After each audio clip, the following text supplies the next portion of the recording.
എന്നെ മാത്രമല്ല നമ്മെ കഴിഞ്ഞ 9.5 വർഷക്കാലം മങ്കടം മണ്ഡലത്തിലെ ഒരു ജനപ്രതിനിധി എന്നുള്ള നിലയിൽ ഞാൻ പ്രവർത്തിച്ചപ്പോഴൊക്കെ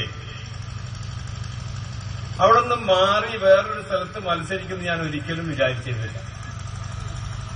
ആ മണ്ഡലത്തിലുള്ള സാധാരണക്കാരായ പാവപ്പെട്ട ജനങ്ങളുടെ ജീവിതം ഉയർത്തിക്കൊണ്ടുവരാൻ വേണ്ടി എന്റെ കഴിവിന്റെ പരമാവധി കഴിഞ്ഞ വർഷങ്ങളിലൊക്കെ ഞാൻ ശ്രമിച്ചിട്ടുണ്ട്. അവർക്ക് ആവശ്യമായ പ്രാരംഭ സംഗതികൾ, അതായത് വെള്ളം വേണം, വെളിച്ചം വേണം, വഴി വേണം, അവരുടെ മക്കൾക്ക് വിദ്യാഭ്യാസം വേണം, ആശുപത്രികൾ വേണം. ഈ 5 കാര്യങ്ങളിലാണ് എന്റെ ശ്രദ്ധ മുഴുവൻ ഊന്നിയതും. കിട്ടുന്ന സ്ഥലങ്ങളിൽ നിന്നെല്ലാം ഫണ്ട് കൊണ്ടുവന്ന് മങ്കടം മണ്ഡലത്തിൽ ഈ മേഖലകളിൽ വളരെ വലിയ വിപ്ലവങ്ങൾ സൃഷ്ടിച്ചത്. അതുകൊണ്ട് തന്നെ ആ മങ്കടം മണ്ഡലത്തിലെ ജനങ്ങളുമായിട്ട് വളരെ വലിയൊരു ബന്ധമുണ്ടായി. എല്ലാ ജനങ്ങളുടെ കക്ഷി രാഷ്ട്രീയത്തിന് അതീതമായി, ജാതിമത ചിന്തകൾക്ക് അതീതമായി അവിടെയുള്ള എല്ലാവരുടെ ഹൃദയങ്ങളിലും ഒരു ചെറിയൊരു ഭാഗം എനിക്കായിട്ടുണ്ട്. കുറേയധികം കാര്യങ്ങൾ അവിടെ ചെയ്തു. ഇവിടെ വിശദീകരിച്ച് എല്ലാ ആൾക്കാരും പറഞ്ഞതുകൊണ്ട് ഞാൻ ആ ഭാഗങ്ങളിലേക്ക് പോകുന്നില്ല. ആ സമയത്താണ് പെരിന്തൽമണ്ണ മണ്ഡലത്തിൽ ഇവിടെ മത്സരിക്കണമെന്ന് സൂഫിയാക്കിയും അതുപോലെ തന്നെ അമീർ സാഹിബും സേതുവേട്ടനും ഇവിടെയുള്ള ഫസലും മറ്റുള്ള എല്ലാ നേതാക്കന്മാരും കൂടി ഒന്നടങ്കം വന്ന് പറയുന്നു. ഞാൻ പറഞ്ഞു, മങ്കടക്കാരെ വിട്ടുപോരാൻ എനിക്ക് പറ്റില്ല. കാരണം ഞാൻ അവിടുത്തെ ആൾക്കാരുമായിട്ട് വളരെ വലിയൊരു ബന്ധം സ്ഥാപിച്ചിട്ടുണ്ട്. പെരിന്തൽമണ്ണയിലേക്ക് പോകുക എന്നുള്ളതിനെ സംബന്ധിച്ചിടത്തോളം സന്തോഷകരമായ കാര്യമാണ്. പക്ഷേ മങ്കടക്കാരും സമ്മതിക്കില്ല എന്നായിരുന്നു ഞാൻ അവരോട് ആദ്യം പറഞ്ഞത്. പക്ഷെ അവരെന്നോട് പറഞ്ഞത് ആലോചിക്കുക, നിങ്ങൾ ഒന്നുകൂടി ആലോചിക്കുക. ഞാൻ അന്ന് രാത്രി ഇതിനെപ്പറ്റി വളരെ കാര്യമായിട്ട് ആലോചിച്ചു. പെരിന്തൽമണ്ണ മണ്ഡലം വികസിച്ചുകൊണ്ടിരിക്കുന്ന ഒരു മണ്ഡലമാണ്. ഇവിടെ ധാരാളം കാര്യങ്ങളുടെ ഒരു ഹോസ്പിറ്റൽ സിറ്റിയാണ്. മലപ്പുറം ജില്ലയിലെ ഏറ്റവും വലിയ കോസ്മോപോളിറ്റൻ അങ്ങാടിയാണ്, കോസ്മോപോളിറ്റൻ ടൌണാണ്. പക്ഷെ ഇവിടെയാണെങ്കിലോ യാതൊരു തരത്തിലുള്ള വികസന പ്രവർത്തനങ്ങളും ഈ കഴിഞ്ഞ കാലഘട്ടങ്ങളിൽ പ്രത്യേകിച്ച് 4-5 വർഷത്തിനിടയിൽ നടന്നിട്ടില്ല എന്നുള്ളത് സത്യമാണ്.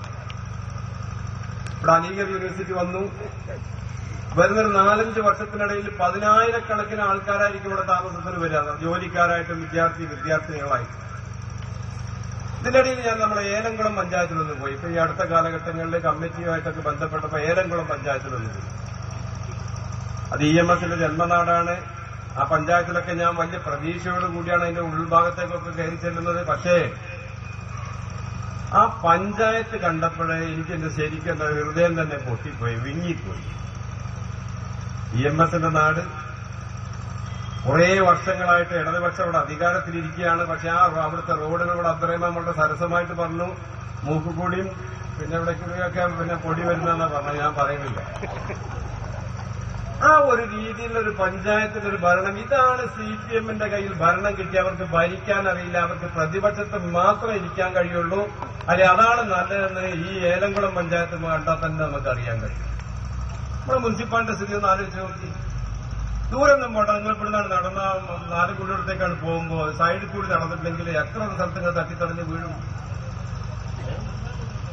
ഞാൻ തന്നെ ഒന്ന് വോട്ടം പ്രത്യേകിച്ച് പോയപ്പോ ഞാൻ വീണില്ല, കാരണം ആൾക്കാരെന്നെ പിടിച്ചു. അമീറിന്റെ മാസം 2-3 പ്രാവശ്യം വീഴാൻ പോയി. ഇതാണ് ഒരു മുനിസിപ്പാലിറ്റിയുടെ അവസ്ഥ. ഇവിടെ വരുമാനമില്ല. ഇവിടെ 4-5 തിയേറ്റർ ഉണ്ട്, ഇഷ്ടം പോലെ വരുമാനമുണ്ട്. മലപ്പുറം ജില്ലയിലെ ഏറ്റവും വലിയ കോസ്മോപോളിറ്റൻ അങ്ങാടിയാണ്. ഇവിടെയാണ് വികസനങ്ങൾ വേണ്ടത്.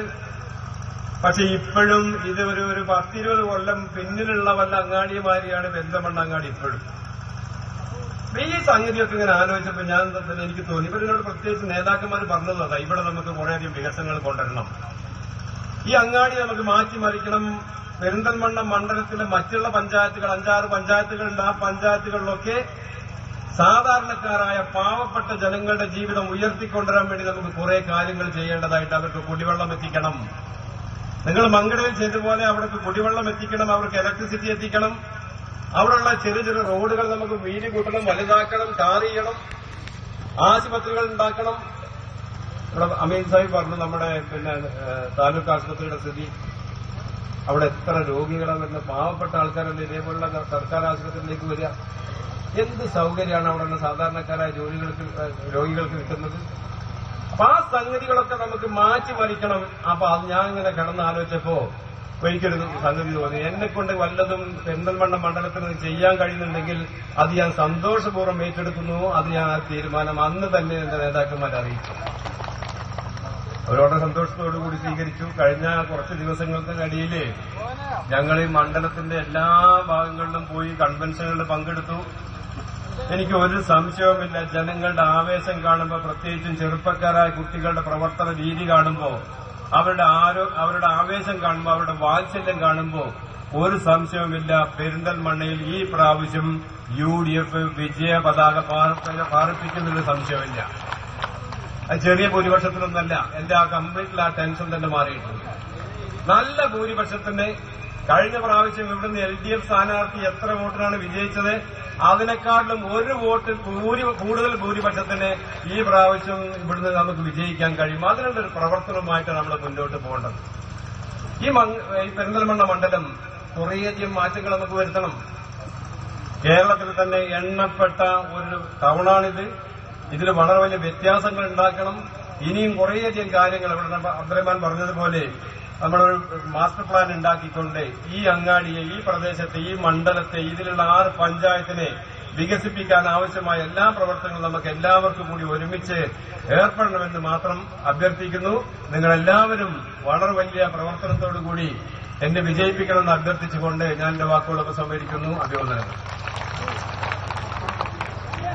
ബഹുമാനപ്പെട്ട അലി സാഹിബിന് മത്സരത്തിന് വേണ്ടി കെട്ടിവെക്കാനുള്ള തുക ജിദ്ദ പെരിന്തൽമണ്ണ നിയോജക മണ്ഡലം KMCC കമ്മിറ്റി അത് നൽകും എന്നവര് അറിയിച്ചിട്ടുണ്ട്. ആ വിവരം നിങ്ങളെ അറിയിക്കുകയാണ്. നമ്മുടെ വേദിയിൽ സംസാരിക്കാൻ ഈ യോഗത്തിന് ആശംസകൾ നേർന്നുകൊണ്ട്